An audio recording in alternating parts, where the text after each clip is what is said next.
College படிக்கும்போது customer கேர்லேருந்து யாராவது கால் பண்ணி இங்கிலீஷில் பேசினாலே பயந்து ஃபோனை கட் பண்ண நாட்கள். வெளியே ஹோட்டலில், ரெஸ்டாரண்ட்ஸில், ஹாஸ்பிட்டல்ஸில் இந்த மாதிரி யாராவது நம்மகிட்ட இங்கிலீஷில் பேசிட்டாலே என்ன பதில் சொல்கிறதுன்னு தெரியாமல் திணறின நாட்கள். இது எல்லாத்தையும் கடந்து இன்னைக்கு டேட்டில் ஒரு நாளைக்கு நான் 10 hours ஒர்க் பண்ணுறேன்னா அதில் முக்கால்வாசி நேரம் நான் இங்கிலீஷே தான் எல்லாரும் கூடயும் பேசிகிட்டு இருக்கிறேன். இன்ஸ்டாகிராமில் நான் ஃபாலோ பண்ணுற எல்லாருக்குமே இது தெரியும். யூடியூப்ல ஃபர்ஸ்ட் வீடியோவாக நான் எது போடலாம் அப்படின்னு கேட்கும்போது எல்லாருமே கேட்டது எப்படி நீங்கள் உங்கள் இங்கிலீஷ் ஸ்கில்ஸை இம்ப்ரூவ் பண்ணீங்க அப்படின்றதுக்காக தான் நிறைய பேர் ஓட் பண்ணியிருந்தீங்க. அதுக்காக தான் இந்த வீடியோ நான் போடுறேன். இது போக நீங்கள் கேட்ட மற்ற கொஸ்டின்ஸ்லாம் இன்டர்வியூ பத்தி, ஜாப் ஸ்விட்ச் பண்றத பத்தி, பிஎஃப் பத்தி, இந்த மாதிரி எல்லாத்த பத்தியுமே நிறைய பேர் என்கிட்ட क्वेश्चंस கேட்டிருக்கீங்க. இன்ஸ்டாகிராம்ல எல்லாத்தையுமே என்னால டீடைலா எக்ஸ்பிளைன் பண்ண முடியாது. அதுக்காக தான் யூடியூப்ல டீடைலா எக்ஸ்பிளைன் பண்ணி வீடியோ போடலாம்னு சொல்லிட்டு நான் இப்போ யூடியூப் சேனல் ஸ்டார்ட் பண்ணியிருக்கேன். அது போக நிறைய ஃபீல்ட்ல இருக்கிற எக்ஸ்பர்ட்ஸ் எல்லாம் இந்த யூடியூப் சேனல்ல கூட்டு வந்து உங்களோட क्वेश्चंसலாம் கிளாரிஃபை பண்ணலாம்ங்கிறதும் பிளான்ல இருக்குது. சரி, பேக் டு தி டாபிக். இப்போ எப்படி நான் என்னோட கம்யூனிகேஷனை டெவலப் பண்றது? இங்கிலீஷ் கம்யூனிகேஷனை டெவலப் பண்றதுக்கு நிறைய வழி இருக்கு. என் லைஃப்ல நான் நிறைய மெத்தட் யூஸ் பண்ணி டெவலப் பண்ணியிருக்கேன். அதுல ஃபர்ஸ்ட் நீங்க ஃபிக்ஸ் பண்ண வேண்டிய 2 விஷயத்தை இந்த வீடியோல சொல்றேன். மீதி எல்லாம் ஃபியூச்சர் வர வீடியோஸ்ல சொல்றேன்.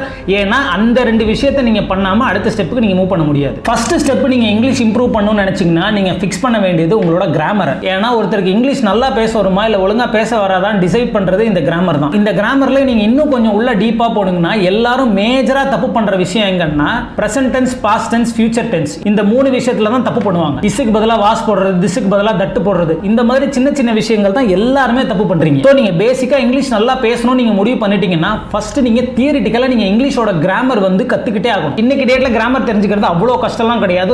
ரொம்ப ஈஸியான வேலை. நீங்க யூடியூப் போனீங்கனாலே இங்கிலீஷ் கிராமரை தமிழ்ல சொல்லி கொடுக்கிறது அத்தனை லட்சம் சேனல்ஸ் இருக்குது, லட்சக்கணக்கான வீடியோஸ் இருக்குது இங்கிலீஷ் கிராமர் இம்ப்ரூவ் பண்றதுக்கு. சோ ஃபர்ஸ்ட் நீங்க இங்கிலீஷ் கிராமர் இம்ப்ரூவ் பண்ணுங்க. ஏன்னா இப்ப யாராவது ஒருத்தர் வந்து வேர் ஹேவ் யூ பீன் அப்படின்னு கேட்டாங்க அப்படின்னா ஐ வாஸ் இன் தி கஃபெட்டீரியா இப்படி சொல்றதுக்கும் ஐ அம் இன் கஃபெட்டீரியா அப்படின்னு சொல்றதுக்கும் நிறைய டிஃபரன்ஸ் இருக்குது. இதுல பாத்தீங்கன்னா ஒரு சின்ன டிஃபரன்ஸ் தான். நீ எங்க இருந்தன்னு கேட்டா நான் அங்க இருந்தேன்னு சொல்லணும், நான் அங்க இருக்கிறேன் அப்படின்னு சொல்லக்கூடாது. இந்த மாதிரி சின்ன சின்ன கிராமர் மிஸ்டேக்ஸ் உங்களுக்கு இங்கிலீஷ் தெரியுமா தெரியாதான்றதை டிசைட் பண்ணும். Second, sentence formation. இங்கிலீஷ் ஓரளவு தெரிஞ்சவங்களுமே முக்காவாசி பேர் ஒரு क्वेश्चन கேட்டா எல்லாரும் ஒன் வேர்ட்ல ஆன்சர் பண்ணுவாங்க. How was your weekend அப்படின்னு யாரா கேக்குறாங்கன்னா குட் அப்படின்னு சொல்லுவாங்க. ரீசன் என்னன்னா அவங்களுக்கு இங்கிலீஷ் தெரிஞ்சிருந்தாலுமே ஒரு சென்டென்ஸை கரெக்டா ஃபார்ம் பண்ணி அவங்களால ஃப்ளூவெண்டா பேச முடியாது. எப்படி ஒரு சென்டென்ஸை ஸ்டார்ட் பண்ணி எப்படி கொண்டு போய் முடிக்கிறது, இது என்ன டென்ஸ்ல போடுறது, இந்த மாதிரி சென்டென்ஸ் ஃபார்மேஷன் நீங்க படிக்கணும். இந்த சென்டென்ஸ் ஃபார்மேஷன் நீங்க படிச்சிட்டீங்கனாலே நீங்க நிறைய வார்த்தைகள் பேச ஆரம்பிப்பீங்க. நிறைய வார்த்தைகள் பேச ஆரம்பிக்கும் போது நிறைய வார்த்தைகள் அப்படியே சென்டென்ஸ் ஆகும், சென்டென்ஸ் அப்படியே பேராகிராஃப் ஆகும், பேராகிராஃப் அப்படியே ஃப்ளூவெண்டா போய்கிட்டே இருக்கும். So grammar first, sentence formation second.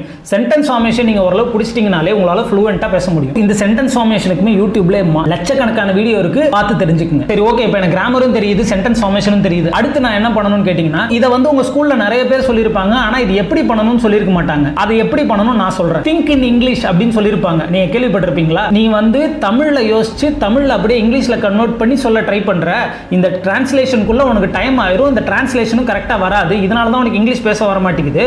நீ இங்கிலீஷ் கரெக்டா பேசணும்னா திங்க் இன் இங்கிலீஷ், இங்கிலீஷ்ல யோசி அப்படின்னு நிறைய பேர் சொல்லியிருப்பாங்க. ஆனா அது எப்படி யோசிக்கணும்னு இந்த வீடியோல நான் சொல்றேன். ஜெனரலா இப்போ நம்ம ஸ்கூல்ல ஒரு டீச்சர் கிட்ட பேசுறோம்னு வச்சுக்கோங்க. அவங்க ஒரு क्वेश्चन கேக்குறாங்க, அதுக்கு ஃபர்ஸ்ட் தமிழ்ல என்ன பதில் சொல்லணும் நம்ம மைண்ட்ல ஓடிரும். அந்த சென்டென்ஸ் அப்படியே வேர்ட் பை வேர்ட் நம்ம வந்து இங்கிலீஷ்ல மாத்த ட்ரை பண்ணுவோம். அப்படி டிரான்ஸ்லேட் பண்ணி சொல்லும்போது அதுல கிராமட்டிக்கல் எரர் நிறைய இருக்கும், டென்ஸும் கரெக்டா ஃபார்ம் ஆகாது. இது எப்படி ஃபிக்ஸ் பண்றதுன்னு பாத்தீங்கன்னா ரொம்ப சிம்பிள். நான் சொல்ற மாதிரி பண்ணுங்க. நீங்க நாளையில இருந்து யாருக்கிட்டயாவது இங்கிலீஷ் பேசுற சான்ஸ் கிடைக்கும் போது ஆப்போசிட் எண்ட்ல இருக்கவங்களுக்கு தமிழே தெரியாது, அவங்க ஒரு ஃபாரினர் அப்படின்னு நினைச்சுக்கோங்க உங்க மைண்ட்ல. அதே மாதிரி நீங்க வீட்டுல படுத்து தூங்குறீங்கல்ல, நீங்க இருக்கிற ஸ்கூல், இருக்கிற காலேஜ், இல்ல இருக்கிற ஆபீஸ், எந்த இடத்துல இருந்தாலும் ஆப்போசிட் எண்ட்ல இருக்க வந்து ஒரு இங்கிலீஷ்காரன் நீங்க நினைச்சுக்கிட்டீங்கன்னா உங்க மைண்ட் வந்து உங்களுக்கு தெரிஞ்ச அந்த கொஞ்சம் இங்கிலீஷ் இருக்குல்ல, அந்த இங்கிலீஷ்ல வந்து ஒரு பதில் தான் ரெடி பண்ணுமே தவிர தமிழ்ல வந்து உங்க மைண்ட் வந்து பதில் ரெடி பண்ணாது. ஏன்னா நீங்க தமிழ்ல சொன்னா ஆப்போசிட் எண்ட்ல இருக்கவங்களுக்கு புரியாது அப்படின்னு சொல்லிட்டு உங்க பிரெயின் நினைச்சுக்கும். ஸோ நீங்க எப்படி இமேஜின் பண்ணிக்கீங்கன்னா சுத்தி இருக்க யாருக்குமே தமிழே தெரியாதுப்பா, நீங்க லண்டன்ல இருக்கிறீங்கன்னு கூட நினைச்சுக்கோங்க, இல்ல யூஎஸ்ல இருக்கன்னு நினைச்சுக்கோங்க, சுத்தி இருக்கிறவங்க எல்லாருமே ஃபாரினர்ஸ் நினைச்சுக்கோங்க, சுத்தி இருக்கவங்களுக்கு யாருக்குமே தமிழே தெரியாது. இப்படி நீங்க நினைச்சு பேச ஆரம்பிச்சீங்க அப்படின்னா உங்களோட திங்கிங் வந்து தமிழ்ல இருந்து இங்கிலீஷ் கொஞ்சமா அதுவே மாற ஆரம்பிச்சிடும். இது இப்படியே பிராக்டிஸ் ஆக ஒரு பாயிண்ட் ஆஃப் டைம்ல பாத்தீங்கன்னா யாராவது ஒருத்தர் இங்கிலீஷ்ல கேட்டாங்கன்னா சட்டார்னு நீங்க பதில் சொல்லுவீங்க. ஏன்னா உங்க மைண்ட் ஆல்ரெடி இங்கிலீஷ்ல ஆன்சர் ப்ராசஸ் பண்ணி உங்களுக்கு கொடுத்துருக்கும். இது 2 தான் முக்கியமான ரீசன். ஆனா இது மட்டும் கிடையாது. படம் பார்த்து ரொம்ப ஈஸியா நம்ம இங்கிலீஷ் கத்துக்கலாம். ஆனா என்ன மாதிரி படம் பார்க்கறது, அந்த படத்தை எப்படி பார்க்கறது, அந்த டயலாக்ஸ் எப்படி கன்சீவ் பண்றதுன்னு யாருக்குமே தெரியாது. அது போக நம்ம இங்கிலீஷ் பேசும்போது யாராவது நம்ம கிண்டல் பண்ணாங்கன்னா அவங்களை எப்படி டேக்கிள் பண்ணணும், எந்த மாதிரி ஆளுங்க கிட்ட நம்ம இங்கிலீஷ் பேசணும், இது எல்லாமே நான் வரப்போற வீடியோஸ்ல கவர் பண்றேன். டைம் கன்ஸ்ட்ரெயின்ட்னால இந்த வீடியோவை நான் இதோட முடிச்சுக்கிறேன். நெக்ஸ்ட் வீடியோல மீட் பண்றேன். Take care.